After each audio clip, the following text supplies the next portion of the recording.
Women cheated on me in the past, not sure about the present. For obvious reasons, this is a throwaway account. I'm getting married in a few days, and you might say I'm having difficulty telling what's genuine and what's not. I don't know where else to turn to explain my problem. Over the course of my life, I've had 3 relationships with women. The 2 ladies, with the exception of my fiancée, cheated on me, destroyed my heart, and deceived me. I grew up in a medium-sized town, a college town of approximately 10 to 15,000 people. Growing up, I never had a close connection with my mother and father, nor with my siblings. I moved out and got my own apartment as soon as I finished from high school.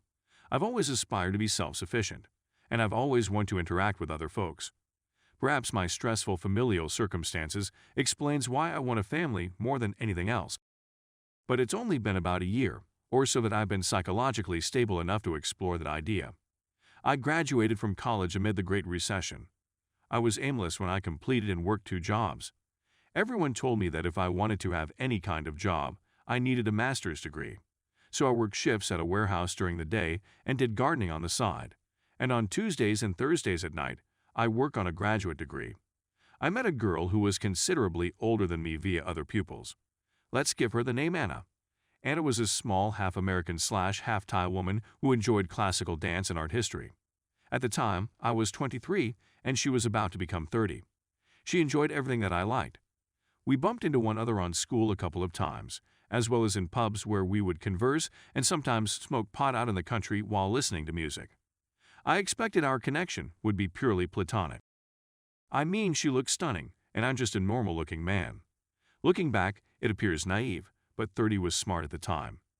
That individuals in their 30s had the answers to key issues. Our friendship evolved into a love connection over the course of many months.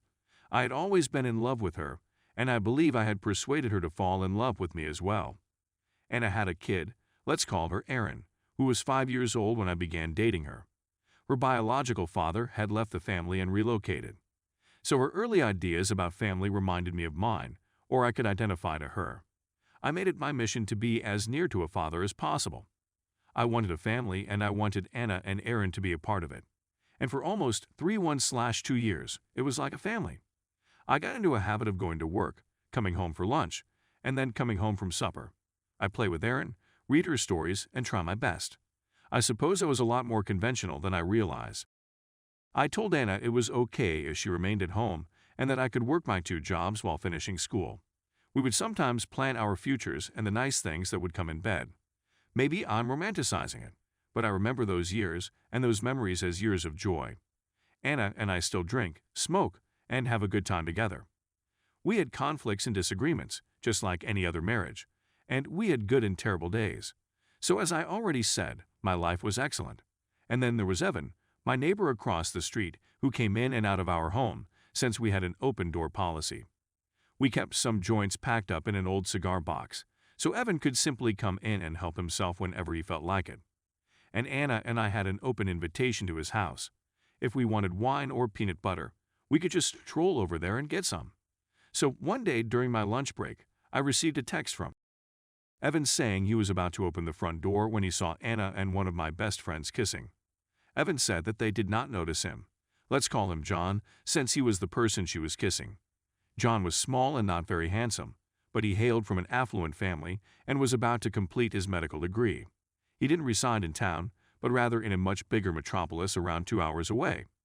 I'm not sure whether he was lonely or didn't make any acquaintances in the city, but he appeared to love going into town once or twice a month. So I contacted John and asked whether he was going to drive home this weekend. I am, he said, but it won't be until later this evening.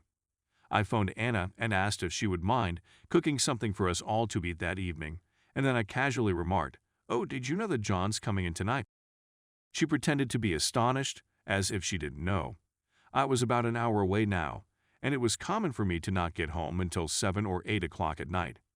I informed the warehouse supervisor that I needed to depart early due to a family emergency.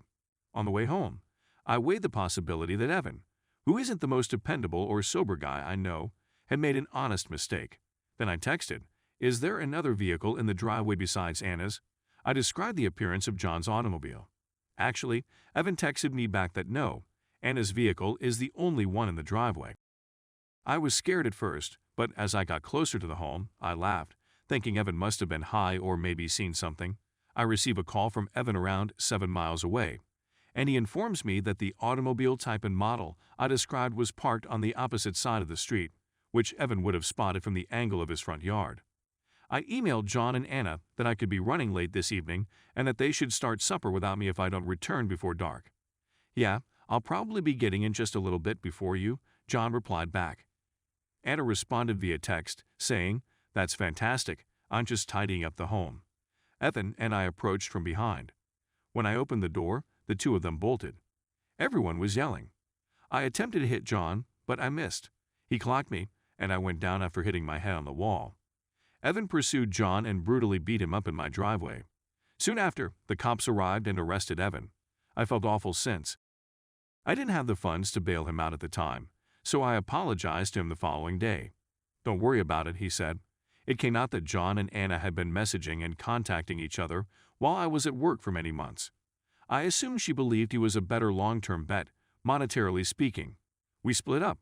We both relocated. She moved in with John, and I believe their relationship lasted just a few months. It probably took me a year to really recover from the betrayal, lying, and dishonesty. I eventually returned to my hometown and began dating Alex, a girl I'd known since high school. In actuality, I was far more in love with her than she was with me. We dated for approximately 2 years before moving in together for about a year. She eventually received a job offer in Colorado. She'd be earning almost twice as much as she was where we lived. In any case, Alex broke the connection by claiming, "I don't believe our relationship is viable with us, living so far apart." I told her I may be able to find work there, but she said no since she wanted to start again. Do you recall Evan from earlier? The man I trusted and believed was a close friend. Well, around a year ago, I discovered a lot about him. I ran across a common friend, the man who used to sell pot to Evan and me, while drinking at a pub. The anecdote of Evan being arrested came up at some point throughout the talk, and we had a nice chuckle over it. I said something encouraging. Evan, on the other hand, was a wonderful person. When I informed him I couldn't pay the bail because I didn't have the money, he didn't even protest. And the guy gave me a strange look, saying, "Man, I knew you detest Evan since he banged both Anna and Alex." Evan had apparently been sleeping with Anna even before John, according to none of my close friends or anybody else.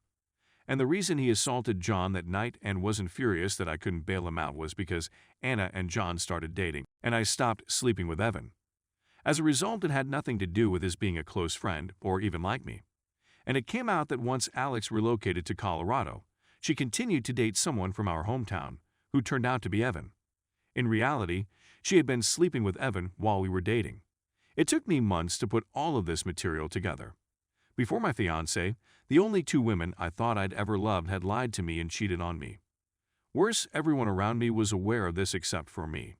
I can't tell you how embarrassing and damaging this was to my mental health. So, you may be wondering, what does this have to do with your upcoming wedding in a few days? So, fast forward to today. Who do I see at the wedding rehearsal dinner? Evan. He arrived with my fiancé's co-worker's pal. She turns out to know Evan. They all work at the same bank. However, my wife and Evan are at different branches that are roughly 30 miles away. Maybe this seems paranoid, but I know what you're thinking. Is it crazy for me to suspect that my fiancé may have slept with Evan? I know that seems ridiculous, but Evan has slept with every meaningful relationship I've had in the previous 15 years, except this one. I don't believe he realizes I know about Anna and Alex. Plus, he didn't behave strange around me. And it was great to speak to him in some ways, and I don't really care about stuff that occurred years ago. And even though there is no link between him and my fiancé other than the fact that he is dating her friend, and they both work for the same regional bank, there's a part of me that believes he will or has slept with her. To be clear, I don't have any proof of this. In reality, I doubt she would or has, but I think I'm scarred by the past and can't get that thought out of my head. As you might guess, I can't tell anybody about my hidden dread since it seems stupid. Right now, I'm telling myself that it's all in my imagination and I'm worried about the wedding, as well as the possibility that Evan slept with my fiancé, which would be too much for me to take. But in the past, the universe in which I believed crumbled under the weight of its own truth. Anyway, part of this was simply the act of writing, and it's been therapeutic to get it all out there. I simply have a lot of problems from the past with love and betrayal. I realize this isn't a common occurrence, but I'm sure there are others who have been deceived on several occasions who might offer me some insight into whether I'm exaggerating coincidences or not. Anyway, thank you for taking the time to read this and for any advice you can offer me. Update. Wow, I was blown away by the outpouring of love this morning. I wasn't expecting that many responses. To be honest, I didn't expect to see any remarks. Thank you really lot. I'm going to inform my fiancé about this history later tonight. I believe I was overthinking things and getting a bit worried. You folks truly swayed my opinion. Final thought, if anything goes wrong, I pledge to return and update this page. Hopefully, everything will go well, and I will be able to marry the woman I love without having to relive the past. Thank you once again to everyone here. It was quite beneficial to me. It means a lot to me.